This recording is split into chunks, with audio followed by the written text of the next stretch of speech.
Baiklah, yang pertama yaitu mengenai ekologi. Ekologi berasal dari kata Yunani oikos yang berarti habitat dan logos yang berarti ilmu. Ekologi diartikan sebagai ilmu yang mempelajari baik interaksi antara makhluk hidup dan lingkungannya.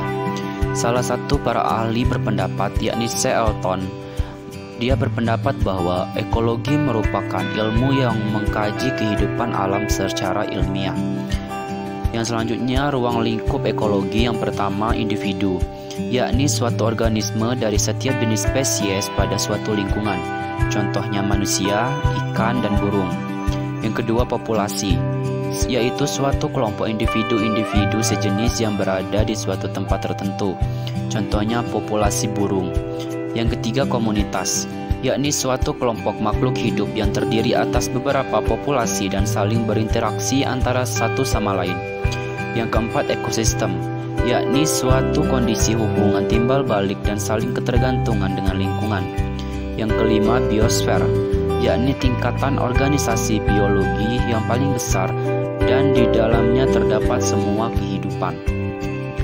Yang selanjutnya, prinsip-prinsip ekologi. Yang pertama, interaction atau adanya interaksi.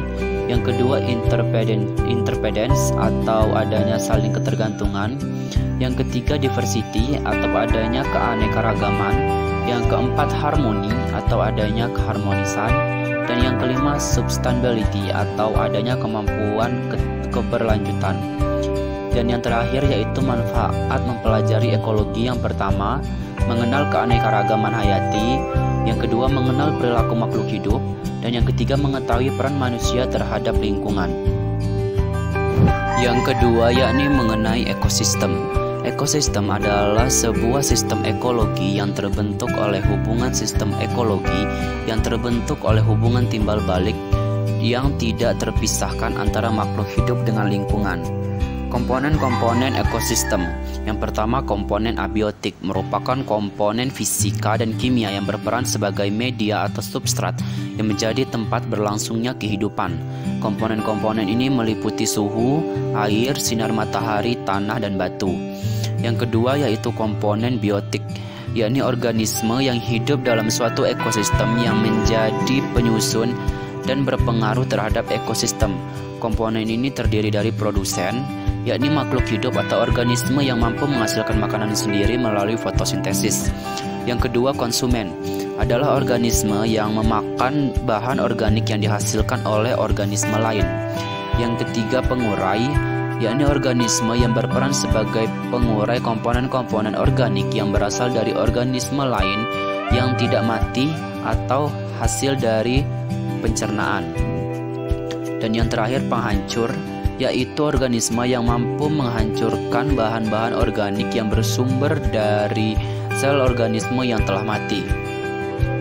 Ada beberapa macam ekosistem. Yang pertama, biosfer, yakni keseluruhan ekosistem yang ada di bumi di mana setiap elemen saling mempengaruhi satu sama lain. Yang kedua, bioma, yaitu skala besar dari suatu ekosistem yang memiliki kesamaan iklim dan kemiripan flora dan fauna. Bioma terdiri dari banyak ekosistem. Yang ketiga, ekosistem merupakan sistem interaksi antara makhluk hidup dan lingkungannya pada batas wilayah tertentu. Yang keempat, komunitas, yaitu kumpulan berbagai spesies makhluk hidup yang mempengaruhi suatu ekosistem. Yang kelima, populasi merupakan kumpulan makhluk hidup sejenis yang hidup di suatu ekosistem. Dan yang terakhir, individu, yaitu suatu unit makhluk hidup yang menjadi bagian dari populasi. Ada macam-macam ekosistem. Yang pertama, ekosistem akuatik atau air. Ekosistem air adalah suatu ekosistem berupa air atau perairan atau sebagian besar air yang menjadi komponen abiotik atau habitatnya. Ekosistem terbagi menjadi dua, yaitu ekosistem tawar dan ekosistem air laut. Ekosistem air tawar adalah ekosistem air yang memiliki kadar garam rendah.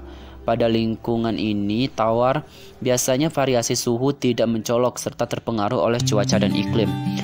Yang kedua, ekosistem air laut adalah ekosistem air yang memiliki kadar garam tinggi, seperti perairan lautan. Lingkungan ini terdiri dari ekosistem perairan dalam, ekosistem pantai pasir dangkal atau bilateral, serta ekosistem pasang surut. Yang kedua ada ekosistem terestrial atau darat. Pengertian ekosistem darat adalah suatu ekosistem yang sebagian besar lingkungan fisiknya terdiri atas daratan dan kondisinya dipengaruhi oleh iklim dan gangguan lingkungan. Ada beberapa ekosistem darat. Yang pertama, hutan hujan tropis adalah bioma berupa hutan alami yang ada di kawasan tropis dan subtropis antara lintang 0 derajat sampai 10 derajat utara dan selatan khatulistiwa. Hutan hujan selalu basah dan lembab karena memiliki curah hujan yang cukup tinggi. Yang kedua, padang rumput adalah dataran yang hanya ditumbuhi rumput, tanpa pohon sama sekali kecuali di dekat sumber air seperti sungai atau danau. Yang ketiga, gurun adalah daerah yang memiliki curah hujan sangat sedikit, yakni kurang dari 250 mm per tahun. Lingkungan gurun biasanya berbatasan dengan padang rumput. Yang ketiga, ada tundra adalah bioma hutan yang pertumbuhan pohonnya terhambat oleh suatu lingkungan sekitar lingkungan. Ini sering dikenal dengan daerah tanpa pohon. Tundra terdapat di lingkungan kutub utara serta puncak-puncak gunung yang tinggi. Yang selanjutnya yaitu ada taiga, adalah ekosistem hutan yang terdiri dari suatu spesies seperti konifer atau pinus. Yang selanjutnya ada karst atau gua batu gamping, adalah permukaan bumi yang terbentuk oleh pelarutan batuan dan memiliki ciri adanya depresi tertutup. Yang ketiga ada ekosistem buatan.